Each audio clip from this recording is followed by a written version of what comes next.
మీరు 1100 డెసిబుల్స్ కంటే ఎక్కువ శబ్దాన్ని ఉత్పత్తి చేయగలిగితే మీరు ఒక బ్లాక్ హోల్‌ని సృష్టించగలరు. హైబర్నేషన్ సిద్ధాంతం ప్రకారం గ్రహాంతరవాసులు చాలా అడ్వాన్స్డ్‌గా ఉంటారు. వారు హైబర్నేషన్‌లో జీవిస్తూ ఉంటారు. విశ్వం ఎప్పుడు చల్లబడుతుందా అని వాళ్ళు ఎదురు చూస్తూ ఉంటారు. మీరు గతంలోకి ప్రయాణించారు అనుకుందాం. అక్కడ మీకు మీరే ఓ వస్తువుని ఇచ్చుకున్నారు.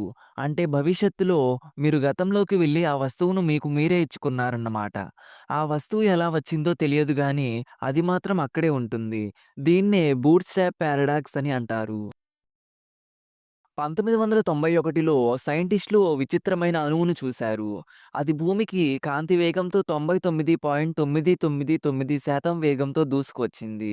ఆశ్చర్యపోయిన శాస్త్రవేత్తలు దానికి ఓ మై గాడ్ పార్టికల్ అని పేరు పెట్టారు. ఇదేంటో తెలుసా? Klein bottle. 4 డైమెన్షన్లలో ఉన్న ఏకైక వస్తువు ఇదే. 4 డైమెన్షన్‌లో ఉన్న ఈ బాటిల్ మెడ బాటిల్ లోపలికి చొచ్చుకుపోతుంది. కానీ అది బాటిల్‌ని టచ్ చేయదు. ఒకవేళ మన భూమిని 4 డైమెన్షన్‌లో చూస్తే ఇలా కనిపిస్తుంది. మన పాలపుంత గెలాక్సీలో ఓ వజ్రం తేలుతూ ఉంది. అది మన భూమి కంటే చాలా పెద్దది. అదే స్టార్ బీపీఎం 37093. 10,000 భూములకు సరిపడా పోలీస్ సైరన్‌లు ఉంటే ఎంత శబ్దం వస్తుందో, మన సూర్యుడి దగ్గర అంత శబ్దం వస్తుంది. అది మన భూమిని చేరేందుకు 9.2 కోట్ల మైళ్లు ప్రయాణించడం వల్ల మనకు ఆ శబ్దం వినిపించట్లేదు. రోజు రోజుకు భూమి తిరిగే వేగం తగ్గుతోంది. ఫలితంగా నిన్నటి కంటే ఈరోజు సుమారు ఇన్ని సెకన్లు ఎక్కువగా ఉంటాయి. పాన్స్పెర్మియా అనే సిద్ధాంతం ప్రకారం గ్రహశకలాలు, తోకచుక్కల ద్వారా వైరస్‌లు ఒక గ్రహం నుంచి మరొక గ్రహానికి వెళ్తాయి. 46,300 కోట్ల కిలోమీటర్ల అవతల ఒక ఆల్కహాల్ మేఘం విశ్వంలో తేలుతూ ఉంది. అది మనకు 6,500 కాంతి సంవత్సరాల అవతల ఉంది. అది ఎలా ఉందంటే ఓ నక్షత్రం చుట్టూ తిరుగుతున్న వలయంలా ఉంటుంది. భూమిపై పడిన ఓ ఉల్కలో సైంటిస్టులు ఓ ఖనిజాన్ని కనిపెట్టారు. దాని పేరు బ్రిజ్మనైట్. అది భూమి లోపల చాలా ఎక్కువగా ఉన్న ఖనిజం. దీన్ని బట్టి భూమి నుంచే చందమామ ఏర్పడి ఉంటుందనే సిద్ధాంతానికి బలం చేకూరుతుంది. దీని పేరు సైషే 16 గ్రహశకలం.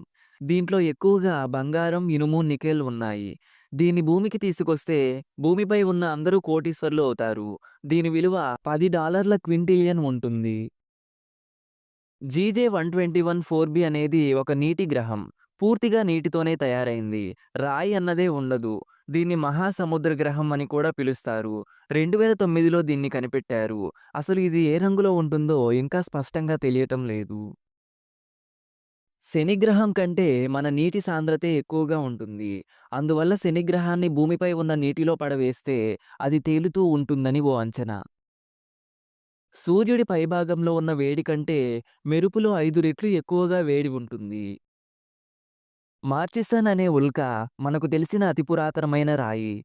ఎంత పాతది అంటే ఇది 460 కోట్ల సంవత్సరాల నాటిదిగా అంచనా వేస్తున్నారు. ఇది భూమి కంటే ముందే పూర్తిగా ఏర్పడిందని భావిస్తున్నారు. మన సౌర కుటుంబానికి అవతల తొలిసారిగా కనిపెట్టిన గ్రహం శని గ్రహం సైజులో ఉంటుంది. అది మెస్సియర్ 51 గెలాక్సీలో ఉంది. అది పాలపుంత గెలాక్సీకి 2.8 కోట్ల దూరంలో ఉంటుంది. నక్షత్రం చనిపోయినప్పుడు ఈ విధంగా ఉంటుంది. అలాగే కణం పుట్టినప్పుడు ఈ విధంగా ఉంటుంది. సైంటిస్టుల ప్రకారం భూమిపై అత్యంత ఖరీదైనది యాంటీ మ్యాటర్. అది 1 గ్రాము ధర 4,780 ట్రిలియన్ల రూపాయలు ఉంటుంది. ఇది ప్రపంచాన్ని మొత్తం ఒక క్షణంలో నాశనం చేయగలదు. మనం ఉన్న భూమిపై ప్రతిరోజు 100 టన్నుల బరువు పెరుగుతోంది. దానికి కారణం అంతరిక్షంలో నుంచి వస్తున్న ధూళి లాంటి పదార్థమే. మీకు నచ్చిన ఫ్యాక్ట్‌ని కామెంట్ చేయండి. అలాగే ఛానల్‌ని కూడా సబ్స్క్రైబ్ చేయడం మర్చిపోకండి.